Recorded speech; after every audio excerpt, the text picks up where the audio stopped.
के इंतजामिया और चीफ मिनिस्टर साहब को एक मैसेज देना चाहूँगा। जो डोडा डिस्ट्रिक्ट में एक डीसी और एक इलेक्टेड मेंबर के बीच काफ़ी दिन से आपस में काना वो चल रही है, आपस में दोनों आदमी को, एलजी साहब और चीफ मिनिस्टर साहब को इसके बीच में इंटरवीन करके जो आदमी दोषी पाया जाता है उसके खिलाफ कार्रवाई करनी चाहिए थी।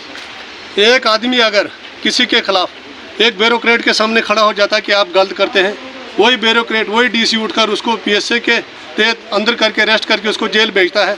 ये तो सरासर गलत है। मैं फिर आपकी मीडिया की वसादत से फिर मैं एलजी साहब को और चीफ मिनिस्टर साहब को ये मैसेज देना चाहता हूँ, आप इसमें प्रॉपर इंटरव्यू करें, एक इंक्वायरी बैठाएं।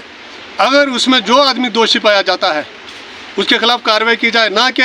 एक डीसी के खिलाफ अगर एक इलेक्टेड मेंबर खड़ा होता है कि आप सर गलत करते हैं, वही डीसी उठकर उसको जेल में भेज देता है और पीएसए के अंदर उसको बुक कर देता है, ये सरासर गलत है। बाकी जो जितनी भी हम यहाँ बुदल की अवाम है महराज मलिक साहब के साथ खड़ी है और शाना बशाना हम खड़े रहेंगे। अगर महराज मलिक के ऊपर जो पीएसए लगाया गया है, अगर उसको जल्दी से जल्दी रहा नहीं किया जाता है तो बुदल की पूरी अवाम और जम्मू कश्मीर के जितने भी लोग हैं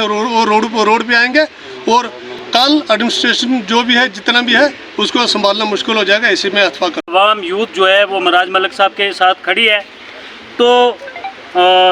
डीसी डोडा के लिए जो हमारे दिल में थोड़ी बहुत ही रिस्पेक्ट थी वो भी ख़त्म हो चुकी है, क्योंकि इस तरीके का अगर उनके पास जो है पीएसए है तो वो उठा करके उसका गलत इस्तेमाल जो है वो एक पब्लिक रिप्रेजेंटेटिव के ख़िलाफ़ करेंगे,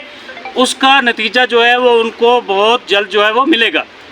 बिल्कुल वो इस कहीं ख्वाब में ना रहें कि उनको जो है पब्लिक का जो है वो सामना नहीं करना पड़ेगा, ये उनकी गलतफहमी है। रहा मसला महराज मलिक साहब का, उनकी तल्ख कलामी के ख़िलाफ़ हम थोड़ा थे पहले, लेकिन अभी हमें ये महसूस हो रहा है कि जो वो बोल रहे थे उनको उतना तंग किया जा रहा था, तभी उस तरीके का लहजा उनका जो था वो देखने को मिलता था और वो सही था।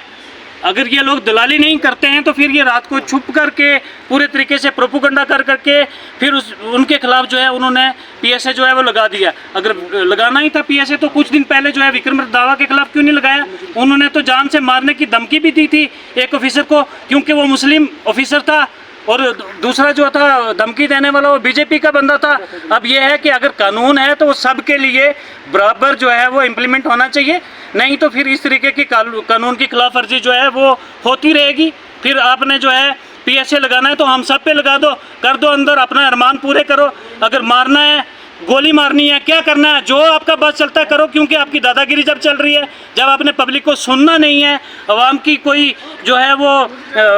बात आप तक, आपके कानों तक पहुंचनी नहीं है, तो फिर इस तरीके की अगर गुंडागर्दी करनी है तो आप वाज़ह तौर पे कर दें। फिर कानून जो है वो एक साइड